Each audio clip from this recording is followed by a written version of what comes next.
Did a 26-year wait for the English League Championship. The ensuing years brought a stream of trophies, and in 1999 something truly unique was achieved. A treble of domestic league, FA Cup and Champions League triumphs was completed in a single unforgettable season. Alex Ferguson's management had given a club steeped in tradition, a team that blended experience and youth, skill and resilience, and a team that would never ever give up.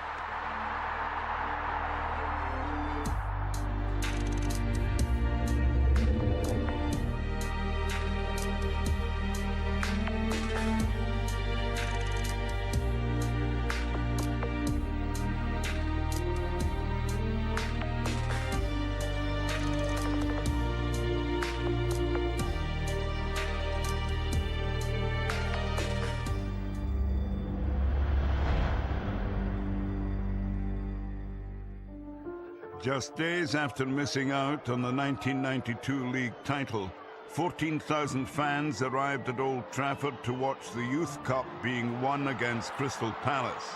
And if the significance of this success was not immediately obvious, it would soon become glaringly so. People will see within the club, these are potentially top young players coming through, with Neville's, Beckham, Butt, Scholes. We had some really fantastic players at the time. Under youth team coach Eric Harrison, a special group was emerging. Alex Ferguson saw the huge potential. As soon as first team had stopped training, he used to come over. So he knew just as much about the players as I did, really, but we had many discussions about it. And he got to the stage at one time when he said, well, if this lot don't make it, we might as well pack in. If you're a young player growing up and you're in the youth team and you see the manager of Manchester United watching you and taking an interest, it spurs you on, it gives you that sort of belief that you can get in the first team. Ryan Giggs had done exactly that. After captaining the 1992 winners of the Youth Cup, in the following year he helped the first team to end that 26-year wait for the league title. Then there was a league and cup double in 1994. Alex Ferguson had built his first great United side. They were at good ages, from 26 upwards. And you're Ryan Giggs, who was a young lad, of course. Conchelsis was reasonably young. All the rest were good ages for a team, and they were very strong mentally. The likes of Paul Ince, Brian Robson, Steve Bruce, Mark Hughes, tough characters. Not many teams had more pace than us, likes of me, Conchelskis, Lee Sharp, really quick players. We just had everything. We just had the strength, aggression, pace, skill. Sometimes we just blow teams away. There was also a Frenchman, an inspiration, a catalyst, Eric Cantona. It was fantastic. Scoring important goals or making important goals, he was just terrific at it. He was a charismatic figure for the players. I think that for all the young players, he was a great example. He was like the Pied Piper with them, you know. They're like that, you know. Goggle-eyed him, but he was terrific with them, you know. The first day in training, I remember behind one of the goals, there was a big wall. He went down to that wall. This is like 20 minutes before we were supposed to start training. Took the ball, just, you know, half while he was up against and, you know, touch it down. And the next day, you know, one of the young fellas was there. And then suddenly everyone was out there. The Scholes, the Beckhams, the Nevilles, who eventually went on to become the backbone of Manchester United. In 1995, the kids would get their chance. We lost Paul Ince, we lost Mark Hughes and Conchelskis. Those were three players that would play in every starting 11. For those young guys to come in and do what they did, Neville, Scholes, they were unbelievable. It's sometimes a gamble when you put young players in. You see so many players with the skill, but you've got to have that mental ability as well. And I knew, because I played with them for 5 or 6 years, the strengths that these players had, the mental strength, the skill that they had. I knew that they would be able to cope. They did more than cope. United won another league and cup double in 1996. The 96 team was starting to evolve with the younger players coming in, Gary Neville, Phil Neville, David Beckham, Nicky Butt, Paul Scholes all started to emerge in the team. The spirit was incredible in the dressing room. There was, you know, the young lads that came through together. We were the heart of that sort of driving force behind that spirit. It was just the start of a team, and of course by '99 all these young players were regular players. We were the voice of the changing room at the time. You know, at that age, we were 23, 24. We were confident. We'd won leagues, we'd won cups, we'd won doubles. 1998 had seen the title surrendered to Arsenal. At the start of the new season, United reacted, adding two vital signings, Jaap Stam and Dwight York. The expectation and the quality within the dressing room, certainly the leadership of Sir Alex and the gaffer, I knew straight away this was the place for me to be. The day that I joined, Keano pretty much drove a ball at me and says, you know, welcome to United. We had a good mix of players. Big Pete was a big personality. Jaap was tough, he was quick, he was a fantastic man marker. He was made for the British game. Ronnie Johnson next to him was so quick as well. We could gamble at times and going forward and leave them two centre-halves 2v2, which is always dangerous. But that's the way we played at the time. The best midfield you could ever wish to have. We had great ability in that area of the field, that final third. Bex is crossing, you know, Scholes, he was such a fantastic footballer. Keane was powerful, Giggsy's dribbling. Even Nicky Butt, not to mention. Absolutely brilliant midfield, four great strikers.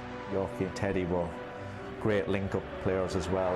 And obviously Ollie and Coley were known for the goal-scoring feats and that. So there was a great balance and great composure that final third. Four strikers, but two in particular formed a potent partnership. Special. It's unbelievable. He invited me into his home, his family home, showed me the areas to go, the areas not to go. Since then, our partnership has really blossomed from there. I didn't make my appearance with York until we played Southampton at the Dell. And then after that, it was just unbelievable. The way me and Yorkie just clicked on that day. Because people say, oh, did you work on it? Never worked on it. We clicked on that day, and then after that, as I say, the rest is history. The York-Cole combination was needed against Champions League group opponents Brøndby, Barcelona and Bayern Munich. You know, sometimes in life, things are just meant to be. Little dummies, little 1-2s, and one of us get in and score. The Brøndby game, you know, little dummies as well. He slips in, I think, the goalkeeper. We got better as the season progressed, and the more we play with each other, we get an understanding that people say it was a telepathic sort of combination. We were delighted to get through the group because 98, when we went out to Monaco, 97 we felt we had a great chance. Went out to Dortmund in the semi-final. That was a big blow. So to get through the group stage was the first step along the way. Domestically, the great form continued. By mid-January, United were second in the league and through to the fourth round of the FA Cup, where they met old rivals Liverpool. We wanted to play football. They certainly wanted to play football. There always seemed to be lots of space on the pitch when you played Manchester United, likewise for them. And they would always attack minded games with goals and excitement. Good looking move this by Liverpool. Fowler and Owen both waiting. Here's the cross, and Owen has done it for Liverpool with only 2.5 minutes on the clock. That was an incredible game, that, you know, we see seemingly in complete control, and then at the time United were popping up with late goals. We just grew and grew in performances. I think confidence grew. We felt we were invincible. Beckham opts not to shoot, and there's the equaliser from Dwight York. We still felt now we're going to win this game and we'll get that goal we need towards the end.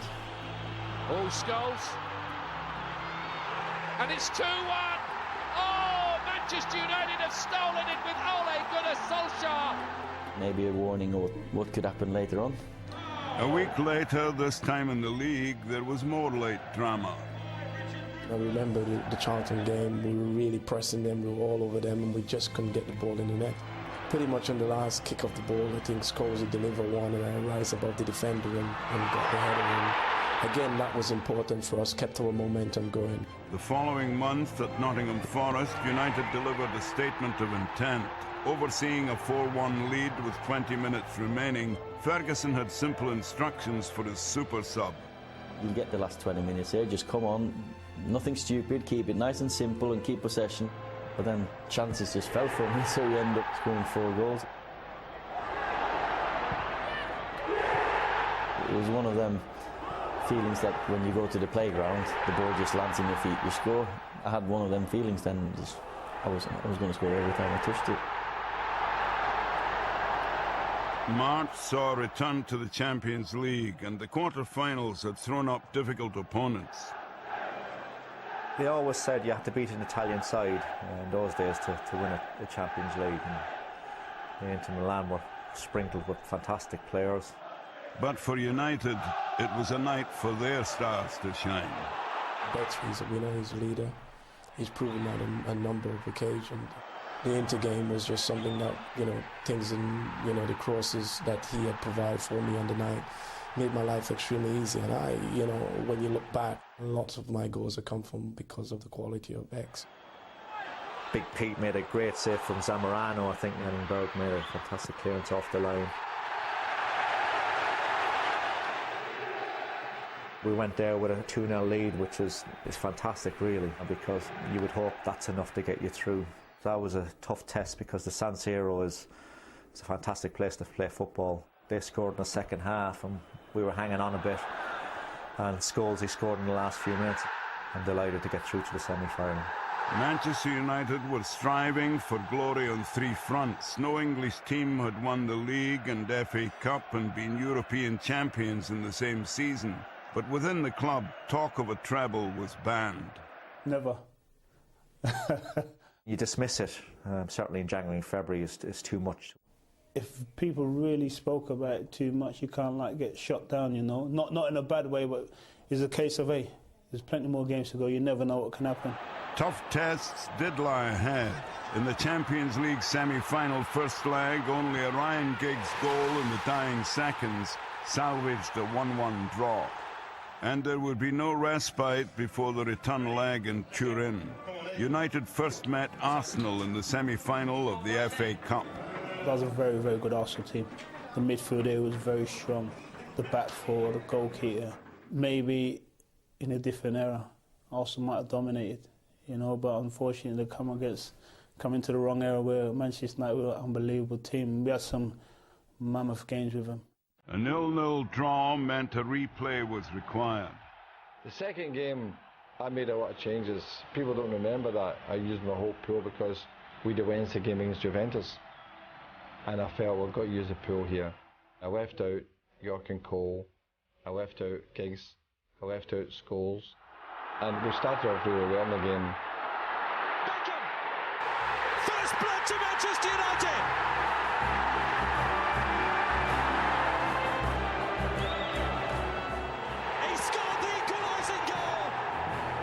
The match swung back and forth. He's off. Oh, what a game! Before penalty drama in injury time. I told you they needed Schmeichel, and they did! I didn't know it was the last minute, and I was very surprised when it was finished. I'm thinking, wow, had they scored, we would never had the time. When Peter saves that penalty, that just shows you this is going to be your year. If Dennis Bergkamp scores, they would have the mental advantage, probably going on to win the league. But then when he saved that one, we had that little edge. He created one of the best and most memorable moments of maybe Manchester United history. I was having a bit of a nightmare, actually. I kept giving it away, so I decided the next time I got the ball I was just going to dribble and see what happened. Great run here by Ryan Giggs. Oh, what a goal! Would you believe it? I don't know what I was thinking, to be honest with you. But when he started to run at them, I'm going, God. Is it watching each hurdle, as the horse comes each hurdle, go for that one, go for that one. It got to a position where you say, hey, he could score here. And the celebrations, don't forget them. Fantastic goal. And you just felt that fate was in their hand by that time. I think it gave everyone that lift and everyone that belief that we could go on and do something special that season.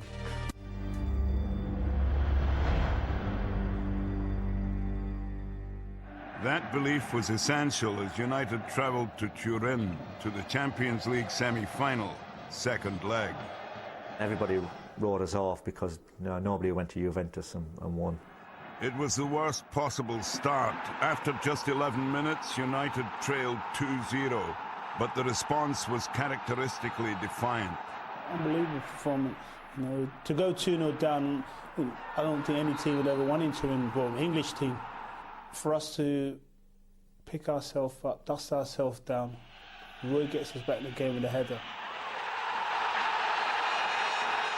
But a yellow card for Roy Keane meant that if United qualified, their captain would miss the final. He was just immense in that game, and he spurred everyone on. Because suddenly now, if we score, we're through. And we got 2 before half-time and they panicked.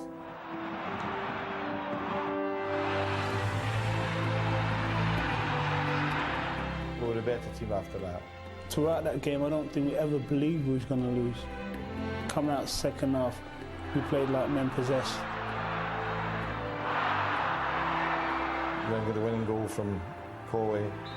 It was a great moment because we'd been in the semi-finals and always felt a bit unlucky. But to get there that night was fantastic. A lot was labelled at that team after, saying the strength of the team, the character of the team, everything. Is the treble on now?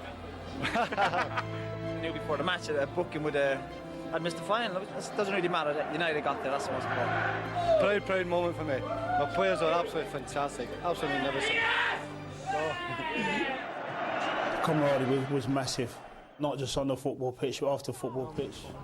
Roy decided to call a team meeting, as we used to call them then, and we used to go out for a bite to eat and a few drinks. We used to address our problems then and forget about it the next day in training. You know what I mean? There was something so special about that team. The bond was absolutely unbelievable. Basic to that bond were the players who'd spent the best part of their lives at the club. They've grown up together, so it really meant a lot to them to do it together. They could kick each other in training so badly. The fierce rivalry was there, but then when it got to a game, we felt that these young kids were the spirit of the team. We got into the rhythm of playing, resting, recovering, preparing, playing. And the more we won, we felt more or less invincible. The last 10 days of the season would decide everything.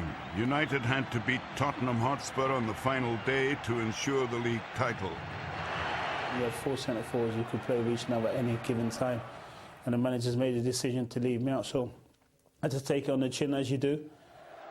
To see us go down to Tottenham, I mean, we are saying to ourselves, oh no, this has got to be our day. And then Bex gets us back in the game, makes us 1-1. I was fortunate enough to be brought on at half-time by the manager, and with my first touch, I've ended up lobbying Ian Walker to win it, the last game of the season, and to win it at Old Trafford. You can't ask for much more than that. 1 trophy down and 2 to go. 6 days later, Manchester United faced Newcastle United in the FA Cup final. It was a very easy final. I think when such a run at that time, the momentum was bigger and bigger, you know, and I think it was only going to be one winner. Andy Cole, good play by him. Here's Sheringham. That was deeply done too, and it's Scholes sliding it on to Sheringham!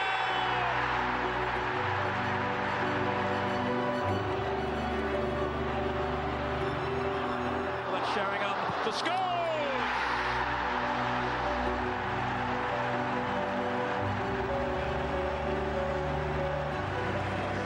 The FA Cup is United's. 2 trophies down and 1 to go. The last stop on the quest for the treble was a trip to Barcelona's Nou Camp to meet Bayern Munich in the Champions League final. Concord. Wow. I've never been on Concord before. Get there, and we was very chilled out leading up to the game. The Tuesday night was one of the toughest night sleeps ever. Come down in the morning, and all the boys were saying, "How'd you sleep?" Like, couldn't sleep a wink. No one could sleep a wink, you know, because we'd never been there before. We were still a very young team, you know, and no one had ever been to a European Cup final, so we never knew what to expect. The Premier League is so tough and such a marathon that I think any English team, when they reach a European Cup final, are actually very, very tired, and we were no different. Some of Manchester United's footballers neared perfection this year. Surely nobody is going to spoil it all for them now. Unfortunately, the managers had to change the team around a bit because Solzy and Keeney were missing. You know, Jesper come in on the left, I think Butty come in the middle of the park, I think Giggsy went across on the right. So you know, you're upsetting the balance of what is a fantastic football inside. It's Basler. Oh,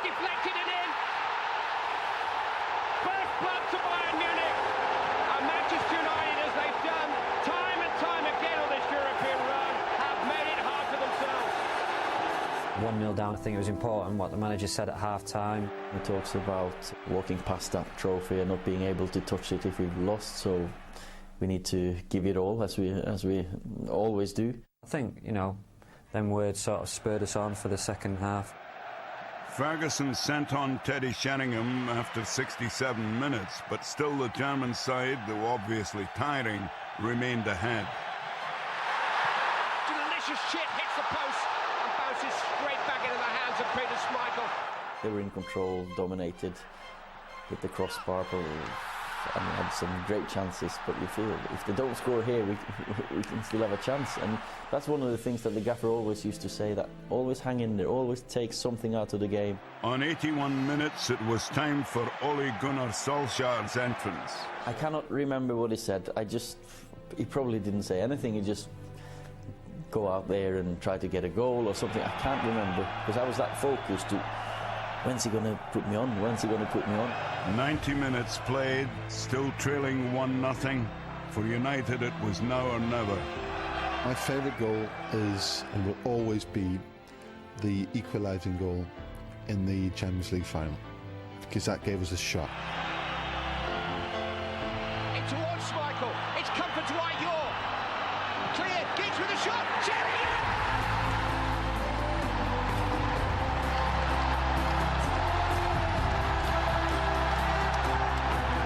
2 minutes later, Solskjaer won another corner. Up stepped Beckham once again. I had a great feeling that day that something big was going to happen to me. My best friend, who is a nurse, he had a night shift that night. So I spoke to him earlier on and asked him if he was going to watch the game. Yeah, but he had to go before the game was finished because he had to start his night shift. And then I made sure to tell him, no, make sure you get someone to fill in for you, because something big is going to happen to me tonight. Beckham into Sheringham, and Solskjaer has won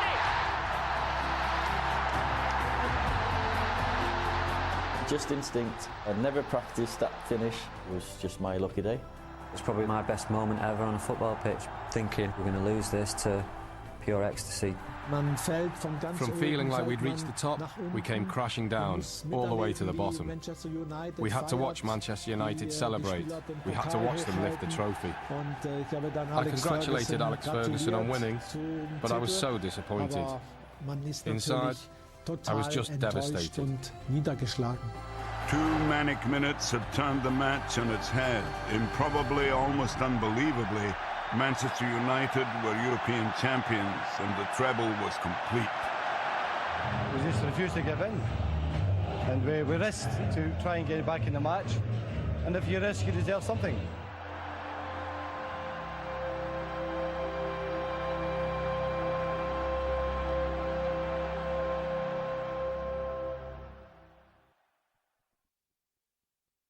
It had been a magical 10 days, and the homecoming was merely affirmation.